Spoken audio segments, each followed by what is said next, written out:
Hola, me llamo Eric Dolores Cuenca y trabajo en la Universidad de Yonsei en Corea del Sur. El título de mi plática es Óperas en combinatoria y teoría de números. Voy a hablar un poco de nuestros resultados, pero como el año pasado ya grabamos un video introductorio, me voy a enfocar en los problemas abiertos. Consideramos la función zeta de Riemann y nos enfocamos en los valores de la función cuando la evaluamos en números naturales. Por la expresión, pues es difícil calcular los valores. De hecho, sabemos que z de 3 es irracional, pero no sabemos si z de 5 es irracional o si z de 7 es irracional. Y de hecho, las computadoras tienen muchos problemas para trabajar con estos números. Ahora, tomemos una serie formal. Eh, Tienes aquí una suma de coeficientes multiplicados por la variable x a la n. Y en estas series uno tiene el producto de Hadamard, que te da una nueva serie donde multiplicas los coeficientes, entrada por entrada. En la teoría de números existe un área que se llama el estudio de las series en la función de z con coeficientes racionales. Y aquí pues tienes un racional multiplicado por este elemento z de n más 1 menos 1. Y aquí hay un producto de Hadamard que formalmente te dados estos números, te asocia un nuevo número. Ya existen fórmulas para calcular varios elementos de este tipo de familias, y nuestra contribución fue estudiar el caso alternante, cuando tienes coeficientes que son números naturales. Aquí definimos el producto de Hadamard de estas series alternantes, que te da una nueva serie alternante. Tomas el coeficiente, los multiplicas y mantienes el signo. Entonces tenemos fórmulas para algunos casos, y parte de la motivación aquí es esta analogía. Uno tiene estas series a la izquierda y uno tiene las series formales a la derecha. Ahora, cuando uno tiene x a la n no se puede escribir como combinación lineal de x a la k para k menor que n. Entonces, esto más o menos motiva la conjetura que dice, que no es mía, es una conjetura muy vieja. Los números 1, z de 2, z de 3 y todos ellos son linealmente independientes sobre los racionales. Si uno cree en esta conjetura, entonces es más fácil ver la relación entre estos dos tipos de series. Por ejemplo, cuando uno tiene la variable x a la n, lo multiplicas por x a la m, te da x a la n más m. Nosotros también definimos un producto que manda el enésimo término multiplicado por el enésimo término y te da el n más m término. Entonces, estamos trabajando con números que se comportan cual si fueran la variable x, pero pues no podemos usar la conjetura. Entonces, para trabajar con estas series, tuvimos que utilizar el lenguaje de óperas para poder relacionar series vinculadas con politopos y estas series que nosotros, series en estos términos. Uno de nuestros resultados es la siguiente identidad. Aquí el término AN es el coeficiente binomial N en K. K está fijo en torno a la izquierda, lo que va variando es la N, y nuestro resultado dice que esta serie se puede simplificar tiene este valor. Por el hecho de que hay muchas zetas a la izquierda, los software que existen no la pueden calcular. En enero del 2013 utilizamos software privado y pusimos la expresión de la izquierda y ninguno nos dio ningún resultado. Entonces, esta es una identidad que encontramos y que no se puede verificar con el software actual. Con esa identidad podemos probar el siguiente resultado. Esta es una identidad de Ramanujan. En 1920 Ramanujan escribió una serie de identidades, pero no dio las pruebas. Es probable que esto fuera porque él mismo aprendió de un libro que solamente tenía enunciados. Entonces quizás él solo estaba siguiendo de donde aprendió, y pues lo malo es que jamás sabremos cuál era su manera de pensar, cuál era su manera de demostrar esta identidad. Lo que Ramanujan dice es que la serie alternante que tenemos aquí, donde estamos multiplicando por k a la n, es en realidad una suma finita de números racionales que multiplican a zetas y otros términos. Entonces, de nuestra identidad se puede demostrar este resultado y se puede generalizar un poco.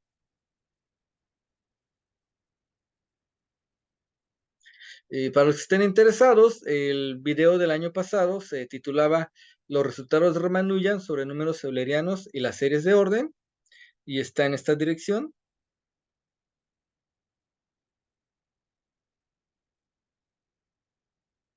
Pero hoy me quiero enfocar a problemas abiertos.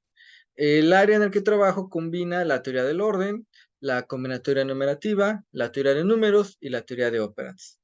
Entonces, el primer problema que les pongo es el siguiente. Es un problema introductorio, no lo hemos podido resolver, pero tengo fe que pronto saldrá. Entonces, sea P un poset finito. Y vamos a denotar de esta manera la n cadena.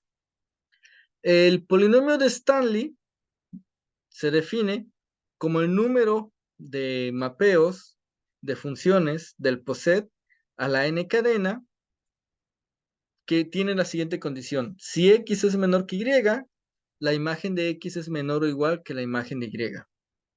Entonces, por ejemplo, si uno tiene este poset, pues el mapeo constante que manda todos los puntos a 1 es un mapeo válido. Y de hecho, uno puede ver que el número de mapeos está dado por este símbolo, que es el multiset, definido aquí, a la derecha. Por ejemplo, cuando n es igual a 2, los mapeos que van de este poset a la 2 cadena son el mapeo constante 1, el mapeo que a x lo manda 1 a y2, y el mapeo constante 2. Ahora, si uno toma un poset con n puntos, la suma lexicográfica evaluada en n posets es este conjunto, pero ahora damos el siguiente orden.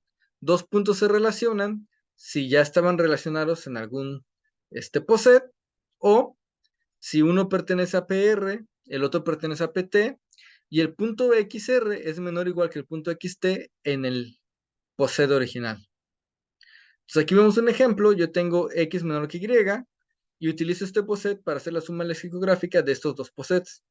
Entonces me agarro un árbol binario porque tengo dos puntos, y aquí pongo otro árbol binario con el poset de la izquierda, otro árbol binario con el poset de la derecha, y la condición es que la rama de la X es menor que la rama de la Y. Entonces, esto es equivalente a decir que A es menor que C, menor que D, y B es menor que C, menor que D. Esta es la suma lexicográfica de estos dos posets, utilizando este poset. También uno puede definir la suma lexicográfica de polinomios de orden, de polinomios de Stanley. Tómate n polinomios, tómate un poset con n puntos y asígnale el polinomio de orden de la suma lexicográfica. Por ejemplo, aquí mi poset P es la unión disjunta de dos puntos, no hay ninguna relación de orden. Y aquí los PIs son la cadena que tiene dos puntos y uno es menor que el otro. Entonces, por definición, este es el polinomio de orden de la unión de dos cadenas. Pero cuando uno quiere contar las funciones que van de este poset a la n cadena, pues uno primero calcula las funciones definidas en a menos que b, y ya luego uno calcula las funciones definidas en c menor que d, y para contarlas simplemente multiplica las funciones definidas en un lugar por las funciones definidas en el otro lugar. Así que lo que nos da es el producto de estos polinomios, donde estos polinomios son exactamente el número de funciones de a menor que b en n. Entonces estamos diciendo que este poset actúa en estos dos polinomios multiplicándolos. La pregunta que les hago es la siguiente. Consideren n el poset x menor que y mayor que z menor que omega. Aquí x y z no están relacionados, y y omega no están relacionados, y x y omega no están relacionados. La pregunta es, den una descripción explícita de la acción de este poset en 4 polinomios de orden. Tal y como antes, vimos que la acción de este poset en estos polinomios de orden era esta. Denme la acción de este poset. Y como consejo, de hecho, uno trabaja con la función generadora de los polinomios de orden. Esto simplifica mucho los cálculos. Por ejemplo, vimos que la unión disjunta toma una pareja de polinomios y los multiplica. Al nivel de series de potencia, la unión disjunta actuaría como el producto de Hadamard, porque está multiplicando los coeficientes entrada por entrada. Y uno calcula que el poset x menor que y, evaluado en estas dos series, lo que hace es multiplica las series, pero de hecho es un producto deformado, lo multiplica por 1 menos x. Entonces, si escribe uno esta fórmula en términos de polinomios, se vuelve muy complicada, pero escribirla como series de potencia es muy sencillo, es el producto usual de series deformado. Y sabemos que la operación n no es conmutativa, y además no se puede escribir como composición de operaciones binarias o ternarias. Entonces es una operación cuaternaria no conmutativa. Y queremos encontrar cuál es la expresión explícita. Noten que, por ejemplo, aquí la acción de este poset en estas dos series de potencia es en cierta manera independiente de los posets. Está diciendo, tómate la serie, multiplica, multiplica. Esto no tiene nada que ver, no hay nada que diga que esto es especial para P o para Q. Igual el producto de Hadamard se define para cualesquiera funciones. Entonces, eso es lo que estamos buscando, una regla de cómo el poset actúa en 4 series generadoras.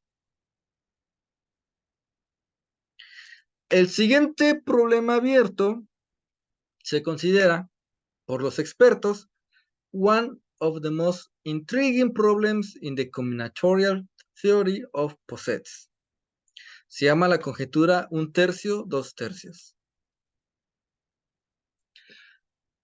Tomen un conjunto parcialmente ordenado, con n puntos. Definimos LP, el conjunto de órdenes lineales. Tú te tomas tus n puntos y los ordenas del 1 al n, pero quieres que el orden sea compatible con el orden original del poset. Por ejemplo, aquí tengo este poset que tiene 2 cadenas, y las 2 cadenas no están relacionadas entre ellas. Entonces, lo que quiero es todas las maneras de ordenar 4 letras, de manera que la X siempre sea menor que la Y, y la W siempre sea menor que la Z. Y entonces, en todos estos 6 casos, vemos que la X siempre es menor que la Y, y la W siempre es menor que la Z. Así que el número de linealizaciones son 6, que es el coeficiente que tenemos acá. Conjetura, y es una conjetura vieja.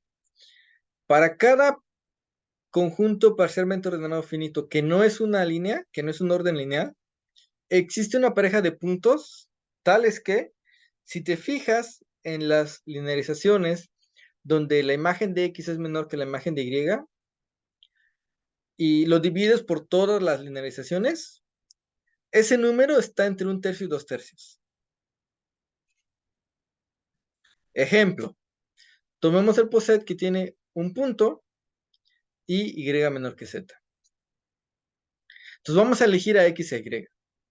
Ahora, este poset tiene 3 linearizaciones y están aquí.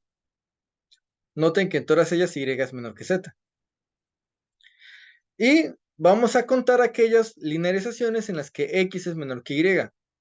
Y eso solo pasa en la primera. Entonces aquí arriba tenemos un 1.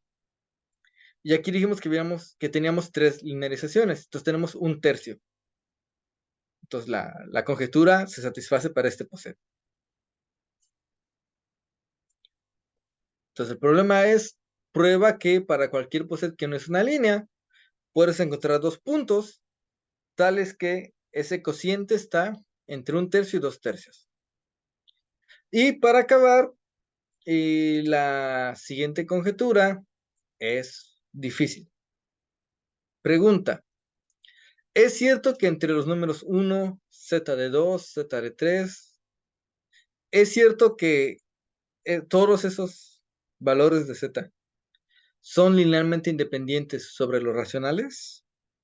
Entonces, esto, de ser cierto, esto dice que z de 5 es irracional, que z de 7 es irracional, pero más aún, está diciendo que z de 5 no es un múltiplo de z de 3. De hecho, que no es una combinación lineal de los otros zetas. Entonces, esto es una conjetura muy difícil.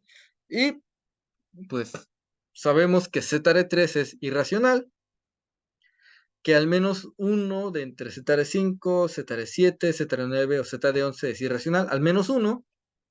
Sabemos que al menos dos de entre z de 5 hasta z de 35 son irracionales. De hecho, hay una prueba elemental de que al menos uno entre z de 5 y z de 35 es irracional. Y Ribol y Val-Ribol probaron que existe una cantidad infinita de zetas evaluados en números impares que son linealmente independientes, pero no sabemos cuáles. Entonces, es lo que se sabe. La tercera pregunta es difícil, pero pues quizás alguno de ustedes se motive en trabajar en una de esas tres preguntas, o tenga alguna idea de cómo atacarlas. Gracias.